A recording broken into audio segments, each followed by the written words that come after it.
Hello everyone, my self Shubham Kushwaha और आज हम लोग डिस्कस करने वाले हैं ह्यूमन एनाटॉमी एंड फिजियोलॉजी में सेल्स के बारे में। सेल बहुत ही इंपॉर्टेंट है बी फार्मा के लिए और डी फार्मा के लिए।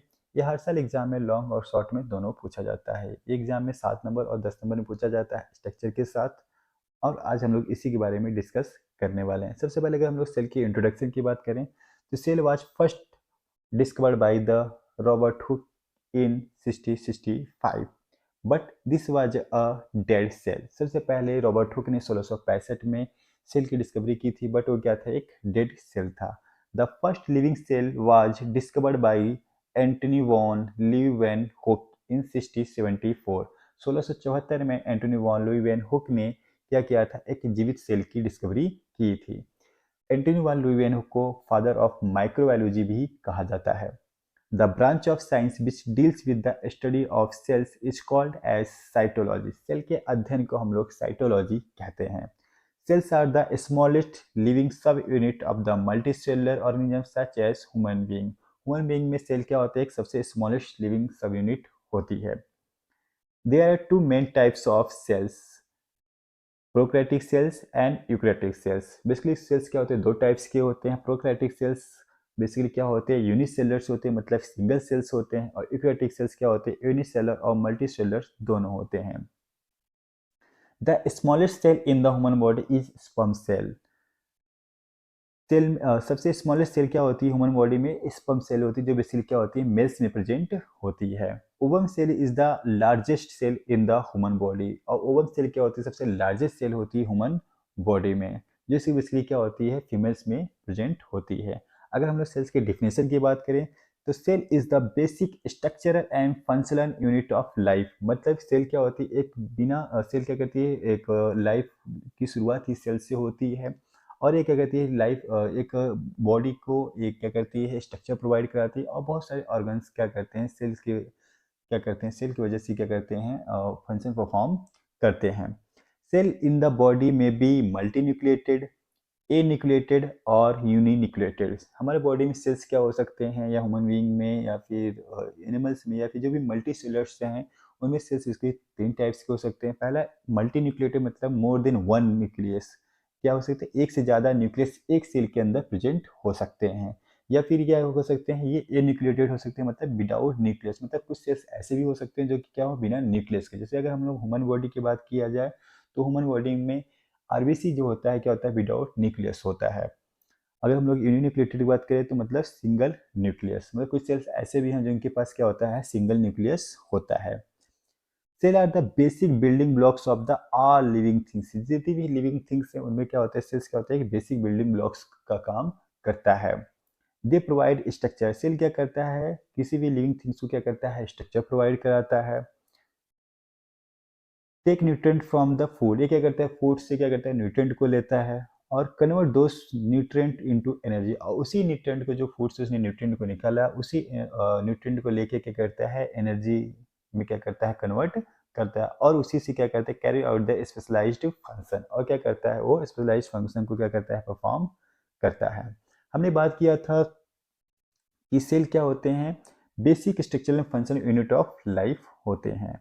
तो सबसे पहले अगर हम लोग बात करें तो जीवन की शुरुआत ही क्या होती है, हमारी एटम से होती है। जब बहुत सारे एटम क्या होते हैं, साथ में मिलते हैं तो क्या करते हैं, मॉलिक्यूल्स का फॉर्मेशन करते हैं। और जब बहुत सारे मॉलिक्यूल्स एक साथ आते हैं तो क्या करते हैं, माइक्रो मॉलिक्यूल्स का फॉर्मेशन करते हैं। और बहुत सारे जब माइक्रो मॉलिक्यूल्स एक साथ आते होते क्या करते हैं, ऑर्गेनल्स का फॉर्मेशन करते हैं। जब बहुत सारे ऑर्गेनल्स एक साथ आते हैं तो क्या करते हैं, वो सेल्स का फॉर्मेशन करते हैं। अब जब एक से ज़्यादा सेल्स क्या आते हैं, एक साथ आते हैं, या फिर ग्रुप में हमारे सेल्स क्या आते हैं, एक साथ फॉर्मेशन करते हैं, तो क्या करते हैं, वो टिश्यू का फॉर्मेशन करते हैं। इसलिए हम लोग टिश्यू के डिफिनेशन की अगर हम लोग बात करते हैं तो a group of cells is called the tissue. मतलब किसी कोई भी सेल्स का ग्रुप क्या करता है, एक टिश्यू का फॉर्मेशन करता है। और यही बहुत सारे टिश्यू एक साथ मिलकर किसका फॉर्मेशन करते हैं, ऑर्गन्स का फॉर्मेशन करते हैं। और एक से ज़्यादा ऑर्गन जब एक साथ आते हैं तो क्या बनाते हैं, ये ऑर्गन सिस्टम बनाते हैं। और बहुत सारे ऑर्गन सिस्टम एक साथ मिलकर ऑर्गेनिज्म लेवल को बनाते हैं या फिर एक ह्यूमन बीइंग का निर्माण करते हैं। अब लोग हम लोग सेल की स्ट्रक्चर की बात करें तो cell for the study purpose, cell को हम लोग 3 पार्ट में डिवाइड करते हैं। सबसे पहला पार्ट हमारा है साइटोप्लाज्म, और दूसरा हमारा है प्लाज्मा मेम्ब्रेन, और तीसरा हमारा है न्यूक्लियस। मतलब हम लोग स्टडी पर्पज के लिए हम लोग सेल को 3 पार्ट में डिवाइड करते हैं, साइटोप्लाज्म, प्लाज्मा मेम्ब्रेन और न्यूक्लियस। ठीक है, हमने जैसा बात किया था कि हम लोग सेल स्टडी पर्पज के लिए सेल को 3 पार्ट में डिवाइड करते हैं, प्लाज्मा मेम्ब्रेन, साइटोप्लाज्म और न्यूक्लियस। सबसे पहले हम लोग अगर प्लाज्मा मेम्ब्रेन की बात करते हैं, तो it is the outer surface of the body. ये क्या होते हैं, हमारी सरफेस, सेल की आउटर सरफेस होती है। It is the lipid bilayer made of the phospholipid और glycolipid, cholesterol and proteins forms the outer covering of cells। क्या होती है, ये क्या होती है, लिपिड की बाई लेयर होती है। जैसा आप देख पा रहे हैं, ये क्या होती है, लिपिड की बाई लेयर से बनी होती है। जो कि ये जो बाई लेयर होती है क्या होती है, फास्फोलिपिड और कोलेस्ट्रॉल्स, ग्लाइकोलिपिड्स एंड प्रोटीन से क्या होती है, बनी होती है। Separating the cell internal environment from the external environment. और ये हमारे सेल्स को क्या करती है, सेपरेट करती है इंटरनल इन्वायरमेंट से एक्सटर्नल इन्वायरमेंट में। मतलब सेल के अंदर से सेल को, और सेल को बाहर से, ये क्या करती है, सेपरेट करती है। Membrane provide protection from for a cell and transport nutrient into cell and transport toxic substance out of the cells. ये क्या करती है, हमारी सेल्स को क्या करती है, प्रोटेक्शन प्रोवाइड कराती है, और हमारे बहुत सारे न्यूट्रिएंट्स को क्या करती है, सेल के अंदर ट्रांसपोर्ट करती है, और जो सेल के अंदर टॉक्सिक सब्सटेंस बन रहे हैं उनको सेल से बाहर निकालने का काम भी हमारा क्या करती है, प्लाज्मा मेम्ब्रेन करती है। सेकेंड हमारा है cytoplasm. It is the present inside the cell membrane. ये क्या होती है, हमारी सेल मेम्ब्रेन के अंदर प्रेजेंट होती है।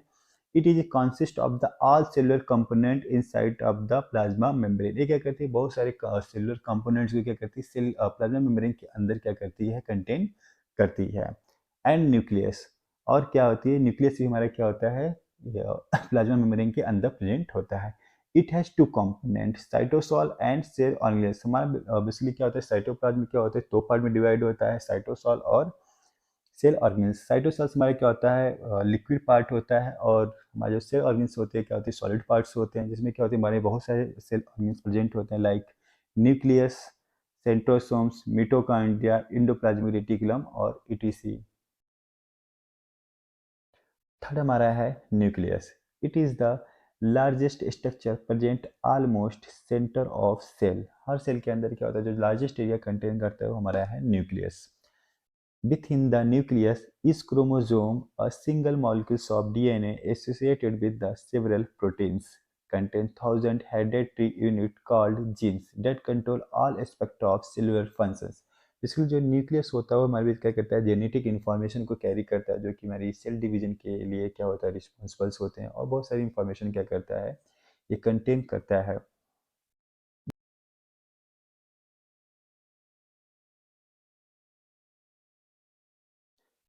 नेक्स्ट हमारा है description of the various organs present in the cell. बहुत सारे ऑर्गेन्स हमने जैसे बात किया कि साइटोप्लाज्म एरिया पे प्रेजेंट होते हैं, उन्हीं के बारे में हम लोग थोड़ा सा डिटेल में देखेंगे। सबसे पहले अगर हम लोग बात करते हैं मिटोकॉन्ड्रिया, ठीक है, they occur in the cytoplasm at the variable number. A cell में have few as thousand mitochondria depending on the activity of the cells. एक सेल के अंदर हो सकता है कि एक से अधिक या फिर 100 के करीब या 100 से ज़्यादा भी क्या होते हैं, मिटोकॉन्ड्रिया प्रेजेंट हो सकते हैं, depending on the cell activities. Cell के एक्टिविटी अकॉर्डिंग क्या होती है, मिटोकॉन्ड्रिया वेरी करते रहते हैं। Mitochondria is also called as the power house of the cell. Cell को हम मिटोकॉन्ड्रिया को क्या कहा जाता है, power house of the cells भी कहा जाता है। ऐसा क्यों, क्योंकि हम जो भी फूड न्यूट्रिशन खाते हैं वो क्या होता है, न्यूट्रिएंट क्या हो जाता है, एनर्जी के फॉर्म में जो कन्वर्ट होता है, हमारा मिटोकॉन्ड्रिया ही क्या करता है, एनर्जी में क्या करता है, एटीपी के फॉर्म में क्या करता है, कन्वर्ट करता है। The energy molecules adenosine triphosphate is produce in the mitochondria. ठीक है, जो हमारा एटीपी क्या होता है, कहाँ प्रोड्यूस होता है, मिटोकॉन्ड्रिया के अंदर ही प्रोड्यूस होता है। मिटोकॉन्ड्रिया बेसिकली हमारा क्या होता है, फास्फोलिपिड और प्रोटीन से बना होता है। ठीक है, हम लोग मिटोकॉन्ड्रिया पे एक अलग से वीडियो में बात करेंगे डिटेल में। नेक्स्ट हमारा है एंडोप्लाज्मिक रेटिकुलम।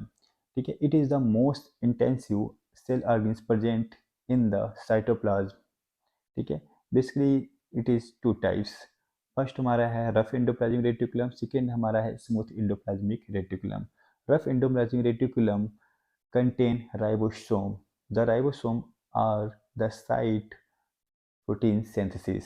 ठीक है, रफ एंडोप्लाज्मिक रेटिकुलम में क्या होता है, हमारा बेसिकली क्या होता है, राइबोसोम्स कंटेन्स करता है, जो कि क्या होता है, जहाँ पे ये एरिया होता है जहाँ पे क्या होता है, हमारे प्रोटीन की सिंथेसिस होती है।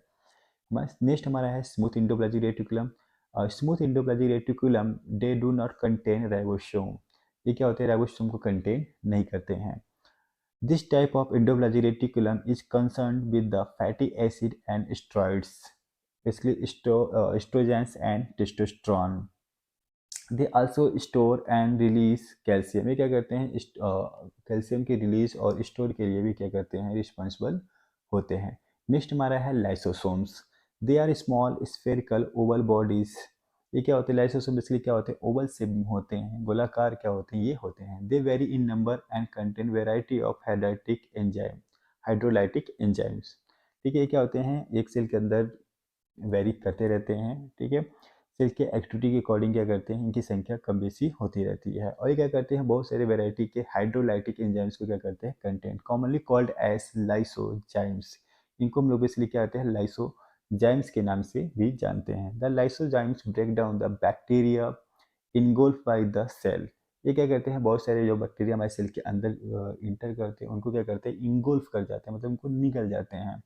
The damaged intercellular organs also broke down and digested by the lysosomes। क्या होते हैं, जो इंट्रासेलुलर हमारे ऑर्गन्स प्रेजेंट होते हैं, जो हमारे सेल के अंदर बहुत सारे इंट्रासेलुलर ऑर्गन्स प्रेजेंट है, अगर वो क्या होते हैं, ब्रेकडाउन्स होते हैं या फिर वो डैमेज होते हैं, तो उनको क्या करते हैं, ये भी क्या करते हैं, डाइजेस्ट कर जाते हैं। मतलब उनको भी क्या करते हैं, ब्रेकडाउन करके उनको डाइजेस्ट कर जाते हैं।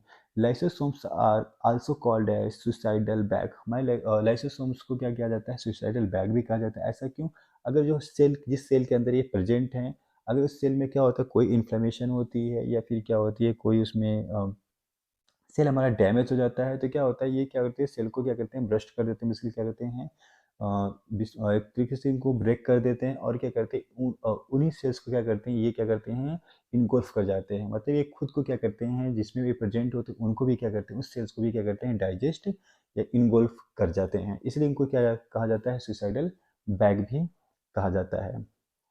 नेक्स्ट हमारा है centrosomes. It is a small rod shape body found in the near the nucleus. ये क्या कहते हैं, सेंट्रोसोम बेसिकली क्या होते हैं, न्यूक्लियस के पास प्रेजेंट होते हैं। It is play important role during the cell division.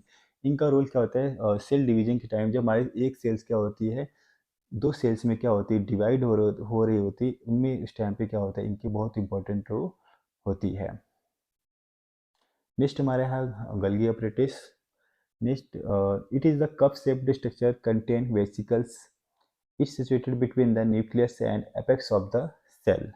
It concerned with the concentration of protoperier and their secretion। ये क्या करते हैं, ऑब्वियसली हमारे प्रोटीन के कंसंट्रेशन और उनकी सिक्रेशंस के लिए क्या होते हैं, रिस्पॉन्सिबल्स होते हैं। गोल्गी बॉडीज में और डबल मेम्ब्रेन ऑर्गन्स। ये क्या होते हैं, एक डबल ऑर्गन्स मेम्ब्रेन होते हैं। नेक्स्ट हमारा है microsomes. They are extremely small membrane bound sac like bodies present in the cytoplasm. ठीक है, microsomes originated from the endoplasmic reticulum. Basically कहाँ से ओरिजिनेट होते हैं, हमारी जो हमारे इंडोप्लाज्मिक रेटिकुलम्स होते हैं, वहीं से क्या होती है, ओरिजिनेट होते हैं। Microsomes contain granules matrix and ribosomes. इसलिए क्या करते हैं, राइबोसोम्स और ग्रेनुल मैट्रिक्स को क्या करते हैं, कंटेन करते हैं। Granule matrix contain two enzymes, oxidase and catalase. Oxidase generate hydrogen peroxide and catalase convert hydrogen peroxide into water। इसलिए हमने अब बात किया था कि राइबोसोम क्या होता है, वो साइट साइट होती है जहाँ की प्रोटीन की सिंथेसिस होती है। और दूसरा हमारा है ग्रेनुल मैट्रिक्स। ग्रेनुल मैट्रिक्स क्या होते हैं, दो एंजाइम्स को कंटेन करते हैं, ऑक्सीडेज एंड कैटालेज। ऑक्सीडेज क्या करते हैं, हाइड्रोजन पेरोक्साइड की क्या करते हैं, जनरेट करते हैं, और कैटालेज क्या करते हैं, उन्हीं हाइड्रोजन पेरोक्साइड को वाटर के में क्या करते हैं, कन्वर्ट कर देते हैं। अगर हम लोग सेल के फंक्शन के बारे में बात करें, तो सबसे पहले इंजेक्शन एंड एस्लिमेशन। हम जो भी फूड पार्टिकल्स खाते हैं, उनमें से न्यूट्रिशन को निकालने का काम भी हमारी सेल्स करती हैं। सेकेंड है हमारा ग्रोथ एंड रिपेयर्स। हमारे बॉडी में जितने भी हमारे ऑर्गन्स हैं, उनकी ग्रोथ के लिए और उनको रिपेयर करने के लिए हमारी सेल्स ही रिस्पॉन्सिबल्स होती हैं, क्योंकि हमने पहले ही आपको बताया है कि हमारी ऑर्गन्स क्या होती है, हमारी सेल्स से ही बनी होती हैं। थर्ड है हमारा मेटाबॉलिज्म। ठीक है। मेटाबॉलिज्म में हमारे बॉडी में दो प्रोसेस होती है, एनाबॉलिज्म और कैटाबॉलिज्म। एनाबॉलिज्म में क्या होती है, हमारी जो फूड पार्टिकल्स होती हैं वो क्या होती हैं, यूज होती हैं ग्रोथ के लिए और रिपेयर्स के, हमारे ऑर्गन्स की ग्रोथ के और उनको रिपेयर के लिए यूज होती हैं। कैटाबॉलिज्म में क्या होती है, हमने जो फूड पार्टिकल्स खाया उसको ब्रेक डाउन करके उसको हमारी सेल्स क्या करती है, एनर्जी के फॉर्म में कन्वर्ट करती है। फोर्थ हमारा क्या है, रिस्पायरेशन। हमारी बॉडी में क्या करती है, हमारी सेल्स रिस्पायरेशन के लिए भी क्या होती है, रिस्पॉन्सिबल होती हैं। बेसिकली हमारी बॉडी में आरबीसी सेल्स क्या करती है, हमारी बॉडी में ऑक्सीजन का ट्रांसपोर्टेशन करती हैं और कार्बन डाइऑक्साइड को हमारी बॉडी से बाहर निकालती हैं।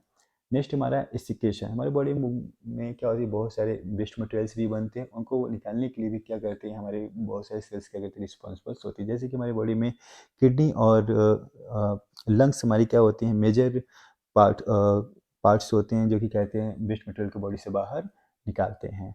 नेक्स्ट हमारे इरिटेबिलिटी एंड कंडक्टिविटी। हमारी क्या होती है, सेल्स में जो भी हमारी बॉडी में क्या होती है, कोई इन्फ्लेमेशन होते हैं उनको भी रिड्यूस करने का काम हमारी क्या करती है, सेल्स ही करती हैं। नेक्स्ट हमारा रिप्रोडक्शन।